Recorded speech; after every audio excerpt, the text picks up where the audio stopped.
Hi friends, ఓం సాయిరామ్. బాబాగారి ఆశీస్సులు అందరిపైన ఉండాలని చెప్పేసి మనస్ఫూర్తిగా కోరుకుంటున్నాండి.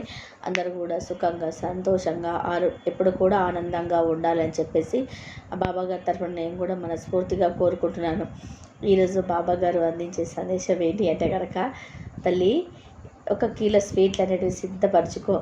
Good news వినబోతున్నావు. నక్క తొక్క తొక్కినట్లే నువ్వు ఎక్కడున్నా సరే ఈ వీడియోను కూడా ఎక్కడా కూడా మిస్ చేయకుండా చివరి వరకు చూడు తల్లి.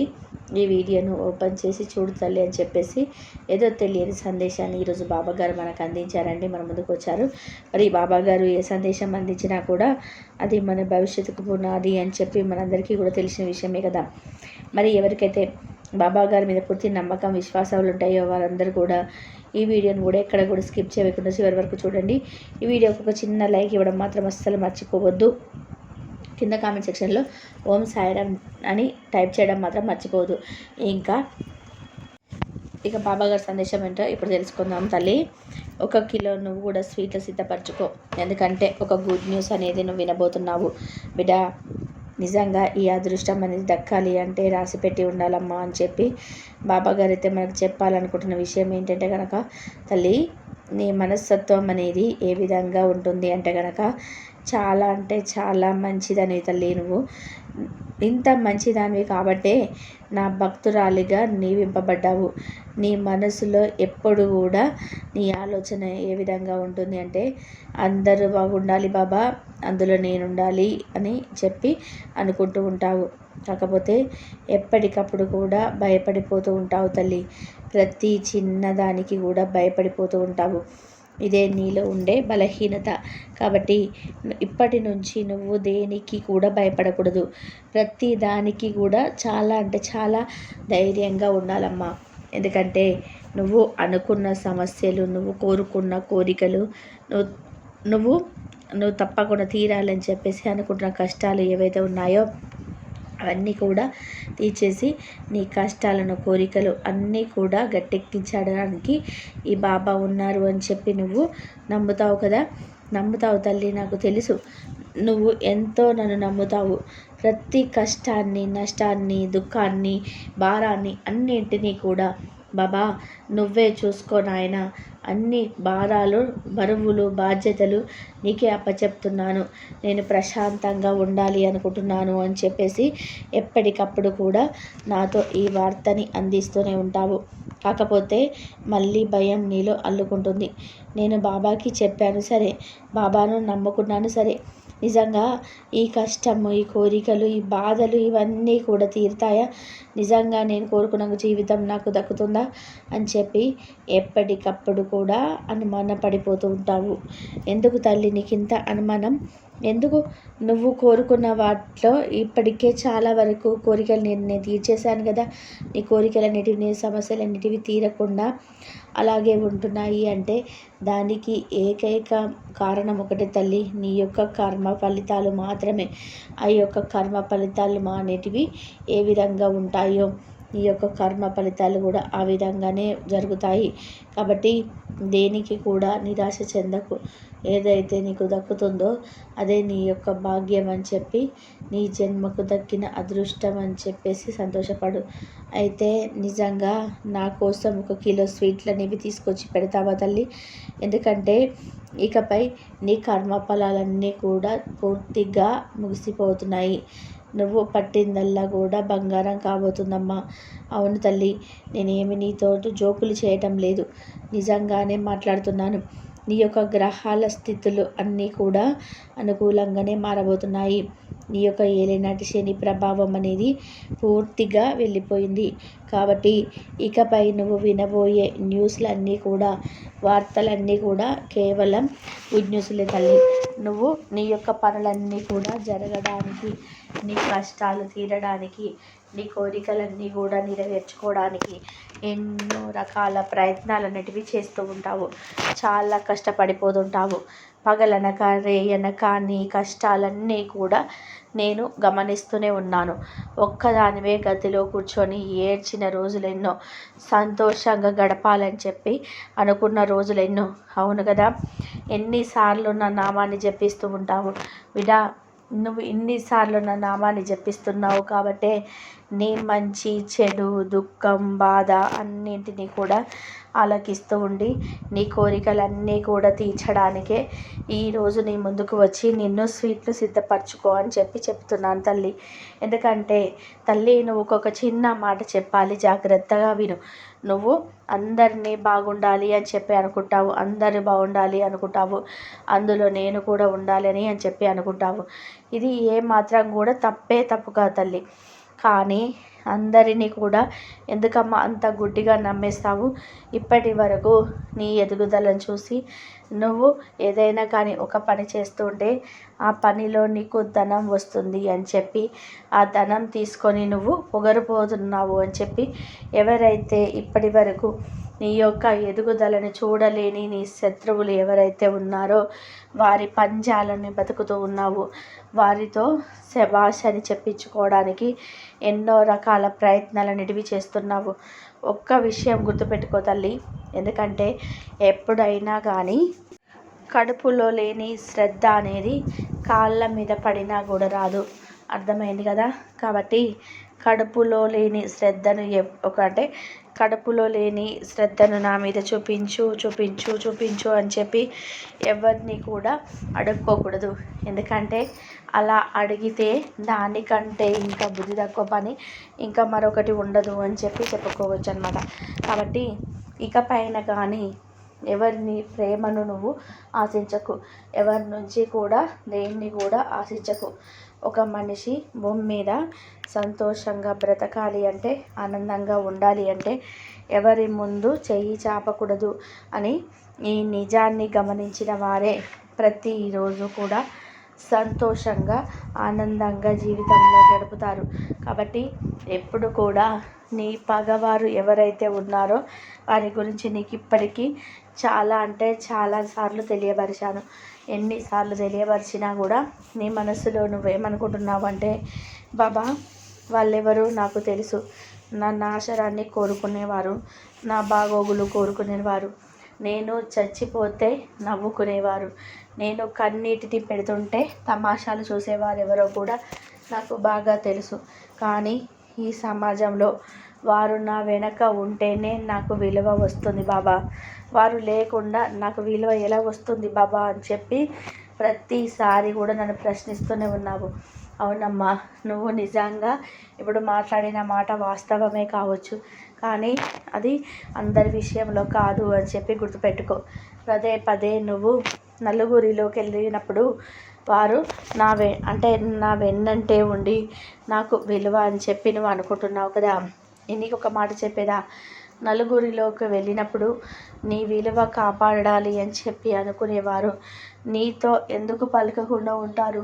అలా పలకకుండా ఉంటే కూడా ఆ విలువ అనేది తీసేస్తుందన్నట్లే కదా అర్థం.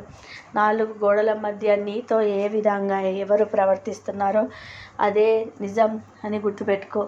4 గోడల మధ్య ఎవరైతే నిన్ను ఒక బానిసలాగా చూస్తున్నారో అదే నలుగురిలోకి వచ్చిన తర్వాత నిన్ను ఎందుకు పనికి రావు అన్నట్టుగా నేను క్రియేట్ చేసి నలుగురు ఎదుట కూడా నీ గురించి ఉన్నవి లేనివి అన్నీ కూడా చెప్పి పుకార్లు పుట్టించి అయిన వారందరిలో కూడా నిన్ను ఒక దోషిని చేసి నిల్చోబెట్టారు. వాళ్ళందరి గురించి కూడా నీకు తెలుసు కదా. కానీ వారితోనే మాట్లాడుతున్నావు, వారితోటే నీ యొక్క జీవితాన్ని ముందుకు నెట్టుకుపోవాలని చెప్పి అనుకుంటున్నావు, వారితోటే నీ విలువ పెరుగుతుంది అని చెప్పి అనుకుంటున్నావు, వారు నీ వెన్నంటే ఉంటేనే నీకు అందము ధైర్యం అని చెప్పి అనుకుంటున్నావు. కానీ ఇలా అనుకుంటే నిజానికి నువ్వు పొరపాటు చేసినట్లే తల్లి. ఎందుకంటే ఎప్పుడైనా కానీ 4 గోడల మధ్య నీకు విలువనిచ్చి నలుగురిలో నీకు నలుగురిలో గురించి బానిసగా చెప్తున్నారు అంటే నలుగురిలో నీ గురించి తప్పుగా ప్రచారం చేస్తున్నారు. వారిని నువ్వు 4 గోడల మధ్య కూడా దూరంగా పెడితేనే మంచిది తల్లి. ఎందుకంటే నీ వెన్నంటే ఉంటూ నీ ఎదుగుదలను చూసి ఎప్పటికప్పుడు కూడా నేను తొక్కేయాలని చూస్తున్న వారిని ఎంతవరకు క్షమిస్తున్నావో చెప్పు. వెళ్ళు. రకరకాల ప్రయత్నాలు చేస్తున్నారు నిన్ను తొక్కేయడానికి, రకరకాల ప్రయత్నాలు చేస్తున్నారు నిన్ను చెడ్డవాడిగా చేయడానికి, నిన్ను చెడ్డలాడిగా చేయడానికి. వారి పప్పులు అనేటివి నువ్వు ఇలా అమాయకంగా ఉంటే అవి ఉడుకుతూనే ఉంటాయి. తస్మాత్ జాగ్రత్త తల్లి. అంతేకాకుండా కొంతమంది అవకాశవాదులనే వారు నేను ఏ విధంగా వాడుకుంటున్నారు అంటే కనుక, వారికి అవసరం వచ్చినప్పుడు వారితో మంచిగా ఉన్నట్టు, అంటే నీతో మంచిగా ఉన్నట్టుగా వారి యొక్క పనులన్నింటినీ కూడా నీ చేత చేయించుకొని, వారి యొక్క అవసరాలన్నింటినీ కూడా నీతో తీర్పించుకొని, తీరా నువ్వు మొత్తం పూర్తిగా చెప్పేంత వరకు కూడా నేను వాడుకొని, తర్వాత నువ్వు చేసింది ఏదీ లేదు, అంతా కూడా మా కష్టమే అన్నట్టుగా మాట్లాడుతున్నారు. ఇటువంటి అవకాశవాదులను ఎంతవరకు ఉంచాలో అంతవరకు ఉంచితేనే నీకు ఎప్పుడైనా కానీ శుభం కలుగుతుంది అని చెప్పి గుర్తుపెట్టుకో. ఎప్పుడైనా కానీ అటువంటి అవకాశాల వాదులకు ఒకసారి దెబ్బతిన్నావంటే మళ్ళీ మళ్ళీ రెండవసారి ఆ రకంగానే నువ్వు దెబ్బ మీద దెబ్బ తింటూ పోతే కనుక, వారికి నువ్వు చూడ్డానికి పిచ్చి దానిలాగా, వారి అవసరాలు తీర్చుకోవడానికి ఒక ఆట బొమ్మలాగా కనిపిస్తున్నావు. కాబట్టి ఇప్పటికైనా కానీ అటువంటి అవకాశవాదులను నువ్వు దూరంగానే పెట్టాలి. తల్లి, వారికి అవసరం వచ్చినప్పుడు నేను కష్టాల్లో ఉన్నాము, మేము బాధల్లో ఉన్నాము, నీ వల్లనే ఆ కష్టాలు మాకు తీరుతాయి, ఆ సమస్యలు పోతాయి అని చెప్పి నేను చాలా కీస్తే తిరిగే బొమ్మలాగా వాడుకున్నారు. అటువంటి వారెవరు కూడా నీకు బాగా తెలుసు. అటువంటి వారిని నువ్వు ఎంతలో ఉంచాలో అంతలో ఉంచితేనే నీకు విలువ, గౌరవం అనేది పెరుగుతుందని చెప్పి ఇప్పటికైనా తెలుసుకో తల్లి. బిడ్డ, ఇప్పటికైనా ఇన్నిసార్లు నేను ఎందుకు చెప్తున్నాను అంటే కనుక, నీ అతి మంచితనాన్ని నిజంగా నేను కూడా తట్టుకోలేకపోతున్నాను. మరి ఇంత మంచితనం ఉంటే నువ్వు పిచ్చిదానిలాగా మారిపోతున్నావు. కాబట్టి వారెవరో, పరాయి వారెవరో, నీ వారెవరో, ఎవరు నిన్ను అవసరానికి వాడుకుంటున్నారో ఇదంతా కూడా నువ్వు తెలుసుకొని తీరాలి. బిడ్డ, ఇప్పటి నుంచి నీకు మంచి రోజులు రాబోతున్నాయి. నీ గ్రహాలన్నీ కూడా నీకు అనుకూలంగా మారబోతున్నాయి. నువ్వు ఏ సమస్యలు ఉన్నా ఆ సమస్యలన్నీ కూడా తీరబోతున్నాయి. నీ కష్టాలన్నీ కూడా గట్టెక్కిపోతున్నాయి. కాబట్టి ఇకపై నువ్వు ఏ పని చేసినా కూడా అందులో నీకు కలుసుబాటు అనేది బాగుంటుంది. ఆర్థికంగా నీ పరిస్థితి అనేది మెరుగుపడుతుంది. నువ్వు చేస్తున్న ఉద్యోగాలలో ప్రమోషన్స్ వస్తాయి. నీ ఆరోగ్యం నీకు అనుకూలిస్తుంది. ఏ సమస్య అయినా కూడా ఇకపై నీ దరి చేరదు అని చెప్పి తెలుసుకో తల్లి.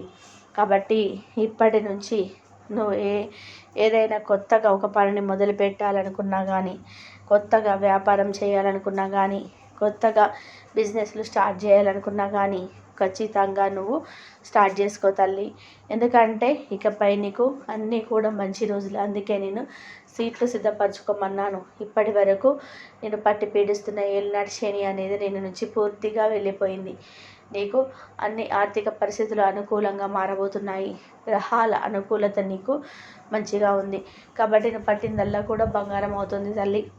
కనుకని ఇకపై నువ్వు సీట్లు సిద్ధపరచుకొని, నీవు వినబోయే ప్రతి గుడ్ న్యూస్ కూడా నీ కుటుంబం మొత్తం కూడా సీట్లు పంచిపెట్టుకొని సంతోషంగా సెలబ్రేట్ చేసుకోండి. ఎందుకంటే ఇకపై నీకు వచ్చే రోజులన్నీ కూడా మంచి రోజులే. నీ భర్త విషయంలో మంచి జరుగుతుంది. నీ బిడ్డల విషయంలో నీకు మంచి జరుగుతుంది. నీ వృత్తి వ్యాపార రంగాల్లో నీకు మంచి జరుగుతుంది. నీకు మంచి మనశ్శాంతి దొరుకుతుంది. నీకు సరైన నిద్ర పడుతుంది. నీ ఆరోగ్యం నీకు అనుకూలిస్తుంది. నీకు ఏ పని చేసినా కూడా అది వెనక్కి వెళ్ళిపోవడం అనేది జరగదు తల్లి. ఇది నీ సాయి మాట అని చెప్పి బాబాగారు ఈరోజు మనకి చాలా మంచి గుడ్ న్యూస్ని అందించారండి. ఎందుకంటే బాబాగారు ఏది చెప్పినా కూడా ఖచ్చితంగా అది జరిగి తీరుతుంది. కాబట్టి బాబాగారు నమ్ముకున్న వారందరికీ కూడా ఇది నిజంగా గుడ్ న్యూస్ అని చెప్పుకోవచ్చు. కాబట్టి బాబాగారు చెప్పిన ప్రతి ఒక్క మాటను మీ మనసులో పెట్టుకోండి. మనసులో పెట్టుకున్నట్లయితే ప్రతి ఒక్కటి కూడా మీ జీవితంలోనైతే వర్తిస్తుంది. ప్రతి ఒక్క మాట కూడా ఏ విషయాలు అయితే చెప్పిండో అవన్నీ కూడా మన జీవితంలో ప్రతి ఒక్కసారి కూడా అవి మనకి ఎప్పుడు కూడా వర్తిస్తూనే ఉంటాయి. కాబట్టి ఎవరు కూడా మిస్ కాకుండా బాబాగారు చెప్పిన ఆనందంగా ఉండాలని, ఎప్పుడు ఎవరి ముందు చేయి చాపకూడదని ఎలా చెప్పారో ఈ నిజాన్ని కానీ మనం గమనించుకున్నట్లయితే ప్రతిరోజు కూడా సంతోషంగా ఆనందంగా జీవితంలో గడుపుతాము మనం. కాబట్టి ఎప్పుడు కూడా నీ పగవారు ఎవరైతే ఉన్నారో వారి గురించి నీకు ఎప్పటికీ చాలా అంటే చాలాసార్లు తెలియపరిచాడు బాబాగారు. కానీ అది మనము గుర్తుపెట్టుకోము, మనసులో ఉంచుకోలేము. ఏమంటారంటే వాళ్ళెవరో నాకు తెలుసు, నా నాశనాన్ని కోరేవాళ్ళు, నా బాగోగులు కోరని వారు, నేను చచ్చిపోతే నవ్వుకునేవారు, నేను కన్నీటి పెడుతుంటే తమాషాలు చూసేవాళ్ళు ఎవరో కూడా నాకు బాగా తెలుసు. కానీ ఈ సమాజంలో వారు నా వెనక ఉంటేనే నాకు విలువ వస్తుంది బాబా అని చెప్పి అంటుంటావు కదా, అలా లేకపోతే విలువ ఎట్లా వస్తుందని చెప్పేసి అంటావు కదా, అప్పుడు ప్రతిసారి ప్రశ్నిస్తూనే ఉంటున్నావు. అవును, నిజంగానే ఇప్పుడు మాట్లాడిన మాటలన్నీ కూడా వాస్తవమే కావచ్చు, కానీ అది అందరి విషయంలో కాదు అని చెప్పి గుర్తుపెట్టుకో.